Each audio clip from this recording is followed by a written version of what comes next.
നമുക്ക് വീടുകളിലേക്ക് നമുക്ക് പ്രോസ്പെരിറ്റി വർദ്ധിപ്പിക്കാൻ വേണ്ടിയിട്ട് പലതരത്തിലുള്ള ചിത്രങ്ങളും രൂപങ്ങളും നമുക്ക് വീടുകളിൽ വെക്കാം. അത് ഒത്തിരി പോസിറ്റീവായിട്ട് നമുക്ക് തരുന്നുണ്ട്. അതേപോലെ തന്നെ ചില ചിത്രങ്ങളും രൂപങ്ങളും നമുക്ക് വീടുകളിൽ വെക്കുന്നതും നല്ലതല്ല. ഇപ്പോൾ ഉദാഹരണത്തിന് നമുക്ക് വീട്ടിലേക്ക് പ്രധാന വാതിലിലേക്ക് നോക്കി ഒരു ദൃഷ്ടി ഗണപതിയെ വെക്കുന്നത് വളരെ പോസിറ്റീവായിട്ടുള്ള സിമ്പിൾസ് ആണ്. അതുപോലെ വീടിൻ്റെ പ്രധാന ഡോറിൽ നിന്നും വീട്ടിൻ്റെ ഉള്ളിലേക്ക് നോക്കി ഒരു ധനലക്ഷ്മിയുടെ ചിത്രം വയ്ക്കുന്നതും നമ്മളിലേക്ക് വെൽത്ത് വരാൻ നല്ലൊരു ഇതായിട്ട് ഇത് വാസ്തുവിൽ പറയുന്നുണ്ട്. അപ്പം ഇത്തരത്തിലുള്ള ചിത്രങ്ങൾ ഉപയോഗിക്കാം.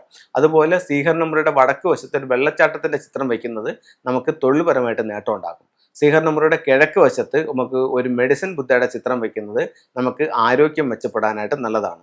ശ്രീഹരിനമ്പുരയുടെ തെക്ക് വശത്ത് ഒരു ഫീനിക്സ് ബേർഡിൻ്റെ ചിത്രം വയ്ക്കുന്നത് നമുക്ക് പേര്, പ്രശസ്തി, അംഗീകാരം, വിജയം ഉണ്ടാവാനായിട്ട് നല്ലതാണ്. അതുപോലെ തന്നെ നമ്മളുടെ കുട്ടികൾക്ക് ഏതെങ്കിലും തരത്തിലുള്ള കഴിവുകൾ ഉണ്ടെങ്കിൽ ആ രംഗത്ത് ഏറ്റവും ശോഭിച്ചു നിൽക്കുന്ന വ്യക്തിയുടെ ഫോട്ടോ പടിഞ്ഞാറേ ഭിത്തിയിൽ വെക്കുന്നതും ഒത്തിരി നല്ല ഗുണം ചെയ്യും.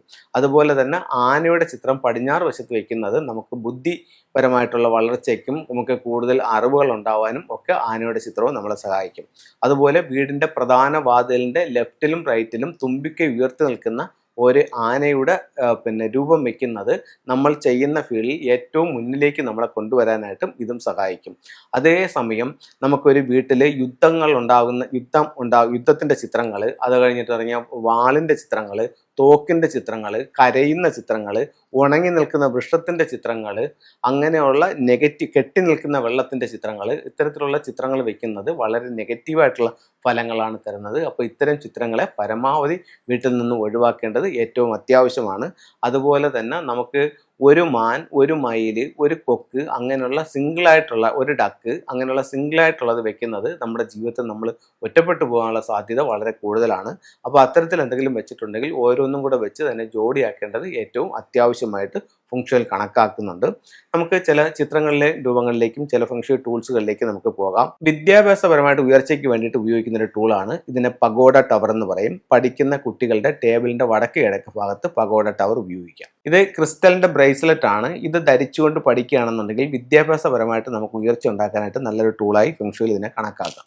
ആമയാണ്, സിൽവറിൻ്റെ ആമയാണ്. ഇത് നമുക്ക് ധരിക്കുന്നത് വഴി നമുക്ക് തൊഴിൽപരമായിട്ട് അഭിവൃദ്ധി ഉണ്ടാവാനും ദീർഘായുസ് ഉണ്ടാവാനും വളരെ നല്ലൊരു ടൂളായിട്ട് ഇത് ഫംഗ്ഷനിൽ ഇതിനെ കണക്കാക്കുന്നുണ്ട്. ഇത് നമുക്ക് ധരിക്കാവുന്നതാണ്. ഇത് ഇൻഗോട്ട് എന്ന് പറയുന്ന ഒരു സിമ്പിളാണ്. ഇത് വെൽത്ത് ഉണ്ടാവാൻ വേണ്ടിയിട്ട് നമ്മുടെ അലമാരിക്കകത്ത് നമുക്ക് സൂക്ഷിക്കാവുന്നതാണ്. ചൈനീസ് കോയിൻസ് ആണ്. ഇത് നമ്മുടെ പേഴ്സിൽ വെക്കുന്നത് നമ്മളിലേക്ക് പൈസ വരാനും അത് നിലനിർത്താനും നല്ലൊരു ടൂളായിട്ട് ഫംഗ്ഷനിൽ കണക്കാക്കുന്നുണ്ട്. ഒരു മെറ്റൽ ടോട്ടോയ്സ് ആണ്. ഇത് നമ്മൾ ഏറ്റവും അധികം ആഗ്രഹിച്ച് നിൽക്കുന്ന കാര്യം ഒരു വൈറ്റ് പേപ്പറിനകത്ത് എഴുതി, സ്ക്വയറായിട്ട് കട്ട് ചെയ്തൊരു വൈറ്റ് പേപ്പറിനകത്ത് റെഡ് ഇങ്ക് വെച്ച് എഴുതി ഏറ്റവും നല്ലതുപോലെ മടക്കി ആമയ്ക്കകത്ത് വെച്ചിട്ട് നിങ്ങളുടെ സ്വീകരണ മുറിയുടെ വടക്ക് വശത്ത് വെക്കുകയാണെങ്കിൽ ഈ ആഗ്രഹം എത്രയും പെട്ടെന്ന് സാധിക്കുന്നതാണ്.